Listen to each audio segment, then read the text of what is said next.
Welcome to another episode of COVID Chronicles here in Etosha Heights Private Reserve.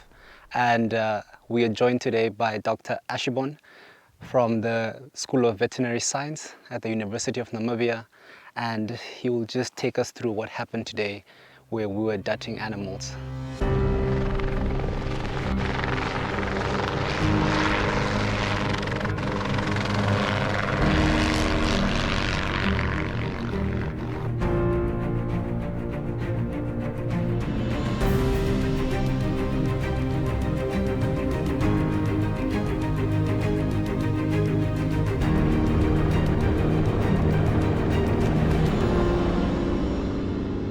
Doctor, tell us what happened today. Yeah, I think we had a good day. We managed to get 4 eland and 4 kudus. Nothing died, nobody got injured. That's always priority number one, safety first. Helicopters, cars, dangerous animals, dangerous drugs. So we always happy if a day goes well, and today went extremely well. We had no issues. We started off with a eland out here in the south western corner, and then another very nice big pregnant female cow, and then 2 kudus. They ran quite a lot, kept us chasing a bit for a while.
And then after that another eland and another kudu.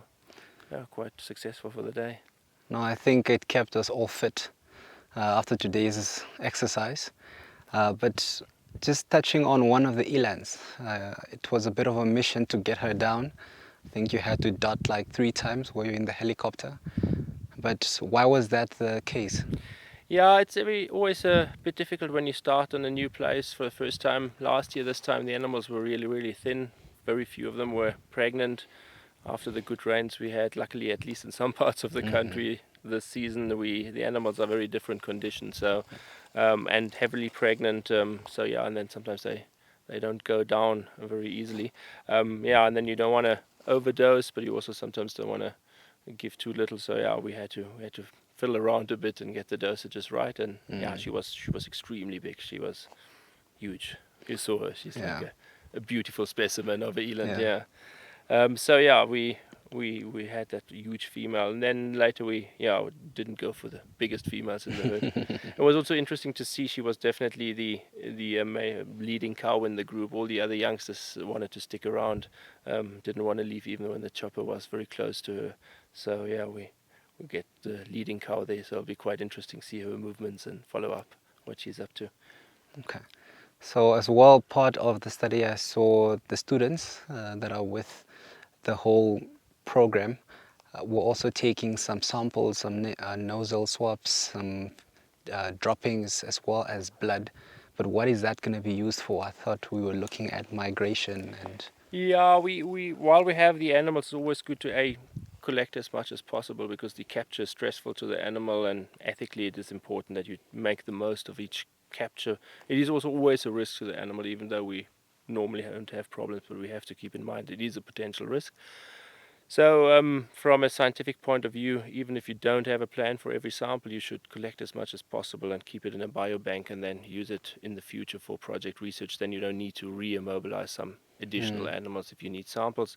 We do have a study on viruses. We've got some guys doing PCR at our university for viral diseases. So that's the nasal swabs. There's a bit of parasite work going on, looking at nematodes in the fecal samples, and then some goes into the biobank for future work as projects come along. And often you start thinking about questions as you get the data from the movement. You say, wow, what's happening here? And then sometimes it is good to have baseline samples, even if you don't really have the question yet. The question will come in future. Yeah, and I think also very good to, when you take the samples, it's easier also if with the tracking of the animal, let's say 3 months, 6 months down the lane, if you were to collect samples again from the same cow, sort of comparison to see if it's actually still in good shape or what is the next step with in regard to the research.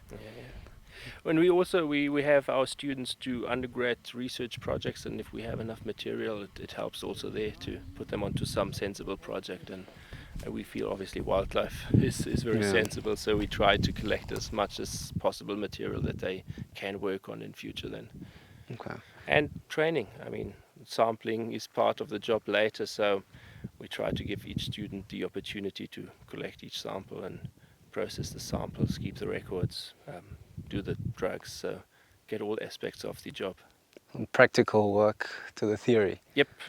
That's the highlight of the course, going out 2 weeks here in the bush, doing the real stuff instead of just in the books and the papers. No, that was exciting today. Just the whole experience, I think, being able to catch these animals and still leaving them in their natural habitat and making sure that we don't disturb them. I know it was a bit of a challenge with the helicopter, but I think we did reach our objective at the end of the day. No, very good day, I think, and I got to do the nice job up in the cod chopper. You guys on the ground get the dusty and the hard job, so I'm also very happy. You definitely got all the nice shots, eh? Yeah, it was good. Yeah, no. All right, thank you, Doctor. Thanks, cool. Definitely was a very eventful day, and stay tuned for tomorrow's episode. Let's see what it has in store for us.